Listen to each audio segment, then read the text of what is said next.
Hola a todos, ¿cómo están? En esta presentación vamos a hablar acerca de cuáles son las materias primas más usadas en programas de nutrición para mamíferos omnívoros de zoológicos. También vamos a ver qué pautas se tienen que tener en cuenta a la hora de almacenar este tipo de materias primas y ofrecerlas a los animales. Cuando se establece un programa de nutrición para animales mamíferos, se tiene que iniciar con la selección de las materias primas. Las materias primas a usar dentro de este grupo de animales se puede dividir entre grandes grupos y son materias primas de origen vegetal, materias primas de origen animal y alimentos balanceados o procesados.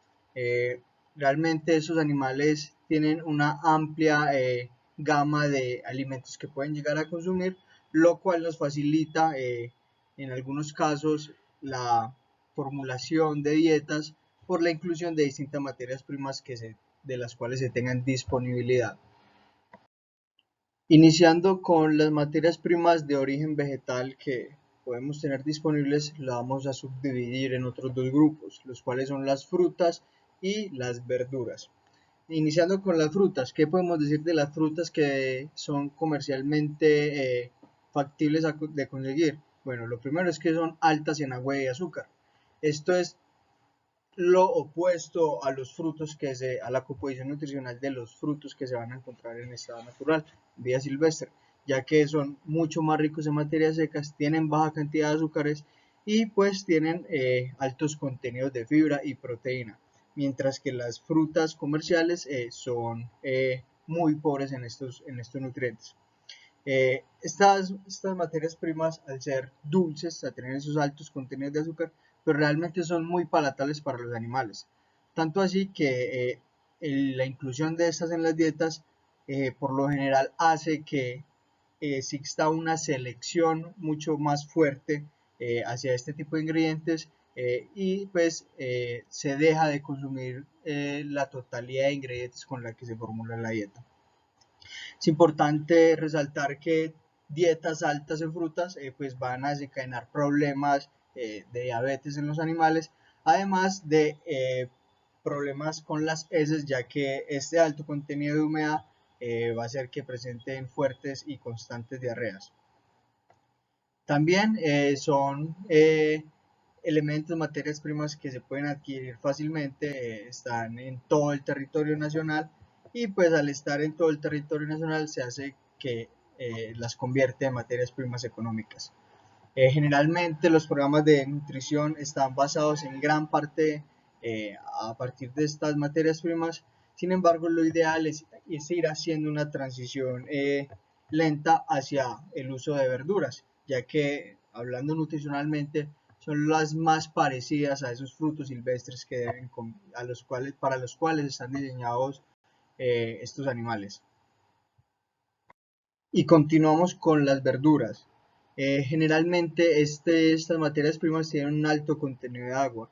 Sin embargo, dentro de este grupo hay algunas materias primas que son muy altas en materia seca y que estas se deben usar en gran proporción en las dietas, ya que van a tener un mejor aporte nutricional en cuanto a volumen que las otras verduras que son un poco más altas en agua.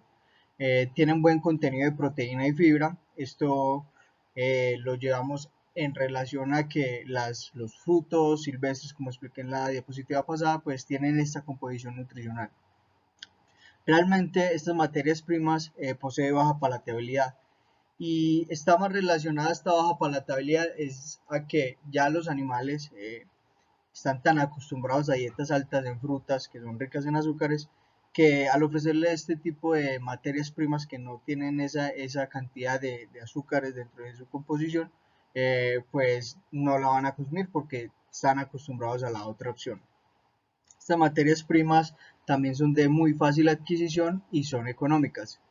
Existen algunas estrategias para migrar al uso de estas verduras como fuente principal de origen vegetal en dietas y consiste en la presentación, en modificar la presentación. Podemos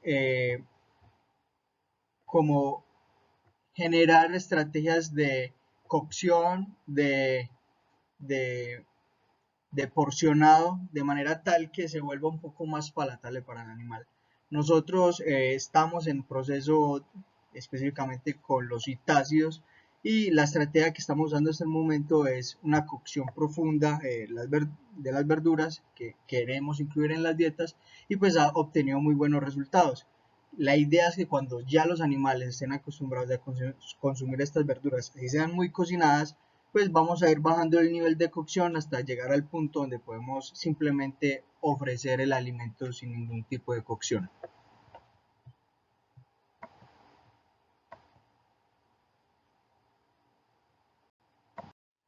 Continuamos con los cereales. Este tipo de materias primas entran en la clasificación de alimentos de origen vegetal. ¿Qué podemos decir sobre estas materias primas? Estas materias primas tienen un bajo contenido de agua, ya que comercialmente e industrialmente se realiza este proceso de deshidratación para facilitar toda la operatividad en cuanto a almacenamiento, transporte y pues también aumenta la vida útil de este alimento. También este tipo de materias primas tiene buen contenido de carbohidratos solubles, realmente tiende a ser de las materias primas que se incluyen dentro de los programas de nutrición, tienden a ser las que mayor contenido de carbohidratos solubles poseen. Esto lo podemos usar para nuestra ventaja en algunas condiciones cuando se presentan casos en los que los animales no consumen la suficiente cantidad de alimento tal para satisfacer sus requerimientos nutricionales. Entonces, como estas materias primas son tan densas nutricionalmente y se acopla muy bien para la inclusión en las dietas. Las materias primas son de fácil adquisición, ya que comercialmente se consiguen en cualquier centro de abasto mayorista que se tenga cercano a las instalaciones en las cuales se está requiriendo. Y por último, pues son económicos. Como son producidos en grandes masas, pues esto hace que su precio sea bajo.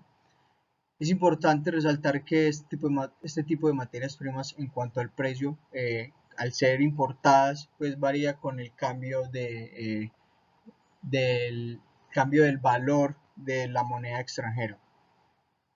Y como pauta a tener en cuenta es que este tipo de materias primas tiende a ser susceptible a crecimientos de hongos cuando las condiciones de almacenamiento no son las adecuadas y pues estos hongos van a producir micotoxinas que pueden causar daños a nuestros animales. Cuando hablamos de cárnicos que se pueden usar para incluirlos dentro de un programa de nutrición animal para animales omnívoros en zoológicos, pues vamos a poder usar las mismas materias primas que se usan para animales carnívoros. Como eso ya lo explicamos en una presentación anterior, pues en esta simplemente vamos a hacer como la mención de que se pueden usar las mismas materias primas. Bueno, y continuamos con los alimentos balanceados. Este tipo de materias primas entra dentro de la clasificación de alimentos procesados, ya que tiene mezcla de alimentos de origen vegetal con alimentos de origen animal. Entonces, ¿qué podemos decir de estos alimentos balanceados que se usan normalmente en omnívoros? Tienen un alto aporte de materia seca. Esto es porque dentro de su proceso de elaboración se deshidrata a tal punto que la humedad máxima que puede contener es del 13%. Tienen una composición nutricional adecuada porque el modelo nutricional en el cual uno se basa para elaborar dietas de para este tipo de animales omnívoros se basa en modelos nutricionales para cánidos domésticos. Bueno, para su uso se deben establecer estrategias, ya que es difícil que estos animales de origen silvestre o salvaje, cual sea su origen, pues es difícil que lleguen a aceptar esa croqueta. Sin embargo, pues tenemos que buscar estrategias para que los lleguen a aceptar, tales como humedecerlo, molerlo, triturarlo, mezclarlo con otros ingredientes que sean de su agrado, para que vayan incluyéndolo dentro de su ingesta diaria y así pues poder ir avanzando hasta llegar al punto de que simplemente se coman el alimento tal y como se saca del empaque. Estos alimentos son de fácil adquisición y pues dependiendo del grado de calidad pueden llegar a ser económicos hasta muy costosos. Lo ideal es que se pudieran usar alimentos balanceados específicamente diseñados para este tipo de animales y no específicamente tener que usar los de cánidos domésticos. Ya para hablar un poco más sobre la operatividad diaria del área de nutrición en un zoológico, pues vamos a hablar sobre uno de los primeros pasos y es la adquisición de las materias primas. Hay 5 aspectos generales en los cuales nos debemos basar para hacer una correcta adquisición y en cuanto a calidad son estos. Lo primero es verificar que el color, olor y textura pues sea el adecuado, el que corresponda con lo que se espera de esa materia prima. Es una inspección mucho más sensorial, sin embargo, puede ser muy bien hecha y más si la persona que lo hace tiene ya experiencia para poder detectar alguna alteración en alguna de estas características. Es importante decir que si se presenta una alteración en cualquiera de estas 3 características, lo más adecuado es devolver la materia prima para que sea repuesta por el proveedor.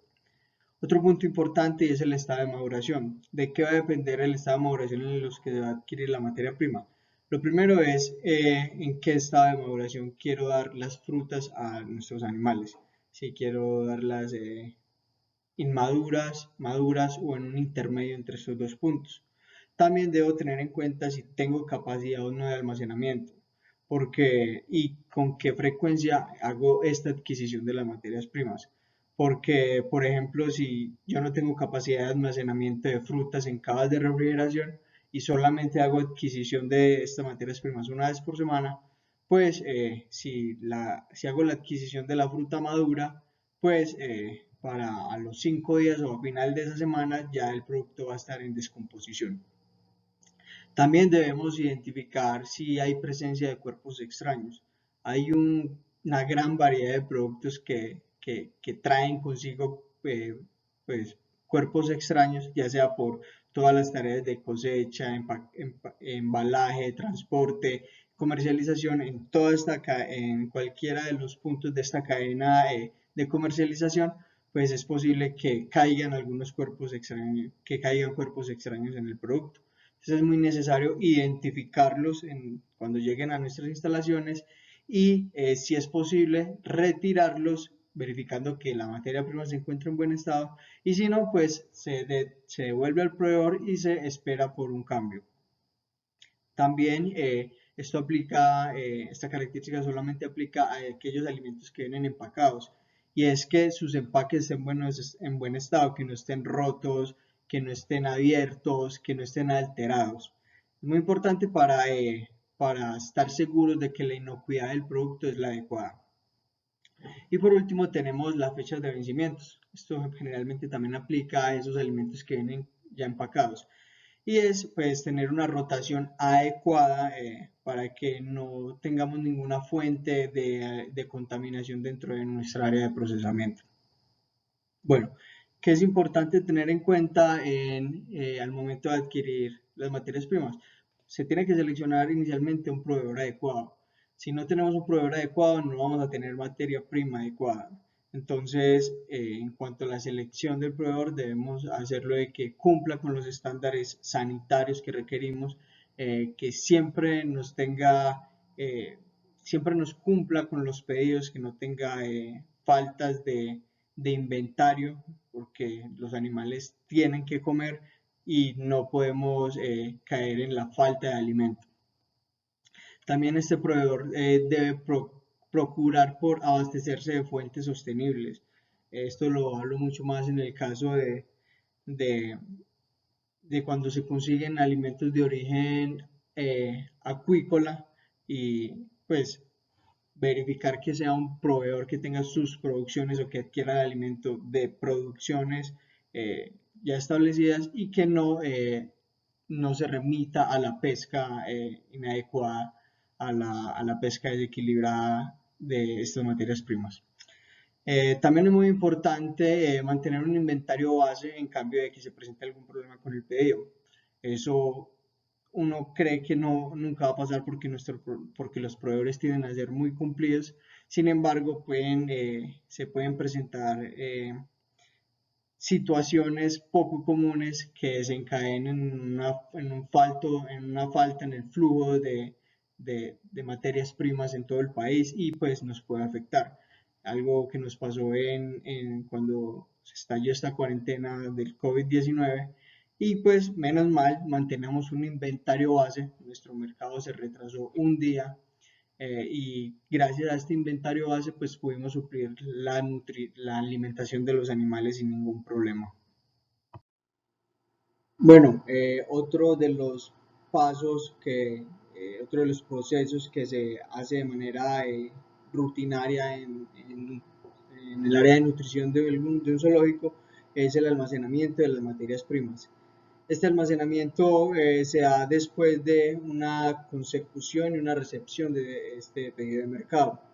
¿Qué debemos tener en cuenta para el almacenamiento? La temperatura. La temperatura va a ser importante porque generalmente a mayor temperatura va a haber una mayor aceleración en la descomposición del alimento, sea cual sea la materia prima.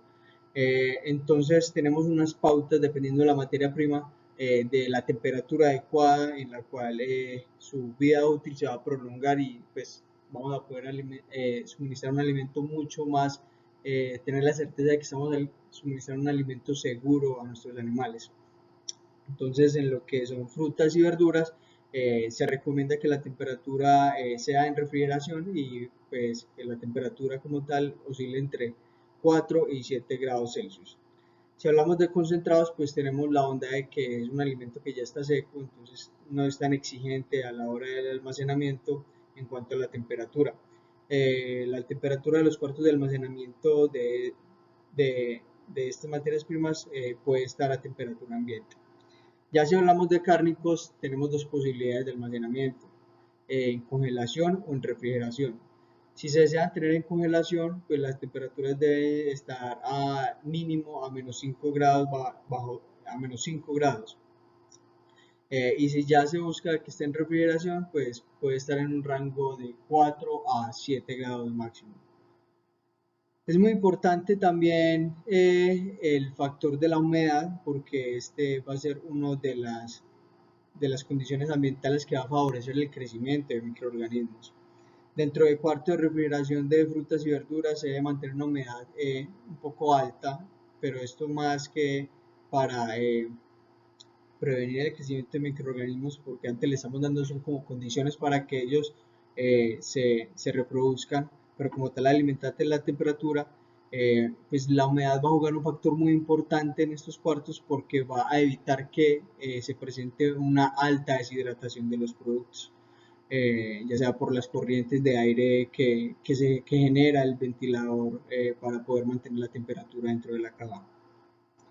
En los cuartos de almacenamiento de henos y alimentos balanceados y cereales, pues esta humedad debe ser baja, puesto que la presentación de condiciones ambientales con alta humedad pues va a favorecer un crecimiento de más que todo hongos, los cuales van a producir micotoxinas que no vamos a poder en algún momento identificar y van a causar ya problemas en nuestros animales. Como tercer punto tenemos la aireación, es muy importante tanto en los cuartos de refrigeración o congelación y en los cuartos que no tienen, que no tienen control de temperatura.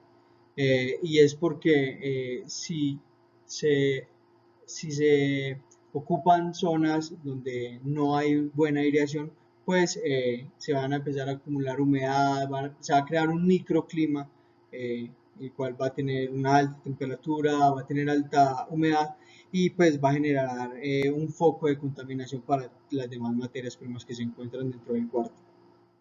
También es muy importante pues mantener el aseo y el orden de estos cuartos, al menos lavar y desinfectarlos una vez por semana o cada vez tenerlos listos cuando se reciba el nuevo pedido de mercado para evitar focos de contaminación para las materias primas. Y por último, es muy necesario manejar el sistema PEPS, que significa primeros en entrar, primeros en salir, de manera tal que la rotación del inventario sea adecuada y no se causen problemas por acumulación de alimentos ya antiguos y puede que estén en descomposición.